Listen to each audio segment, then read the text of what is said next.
যে রমাদান পেয়েছে, কিন্তু রমাদানের ইবাদত করার মধ্য দিয়ে সে নিজেকে জাহান্নাম থেকে মুক্ত বানাতে পারলো না, তার উপর আল্লাহ লানত, তার জন্য ধ্বংস। সাইয়েদনা জিব্রাইল বলেছেন আমিন, স্বয়ং বিশ্বনবীও বলেছেন আমিন। আওয়াজ করে পড়েন নাউযু বিল্লাহ। তাহলে রমজান আসবে আর আমরা নিজেদেরকে জাহান্নামীদের লিস্ট থেকে নাম কাটিয়ে জান্নাতীদের লিস্টে উঠাতে পারবো না। এর চেয়ে বড় হতভাগা কি আর কেউ থাকতে পারে? আওয়াজ করে বলেন।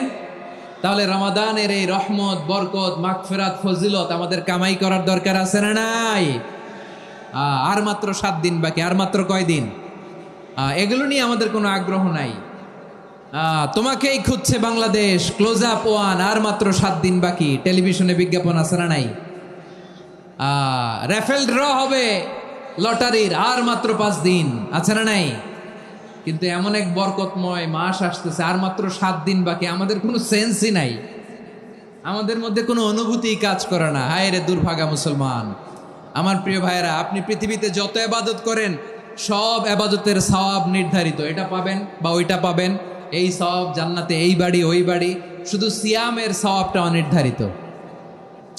কুল্লু আমালি ইবনে আদম ইউদাআফ আল হাসানাতু আশরু আমসালিহা ইলা 700 দি'ফিন ইল্লা সাওম। সব নেক আমলের সওয়াব বাড়তে বাড়তে 700 গুণ, কিন্তু রোজা ছাড়া।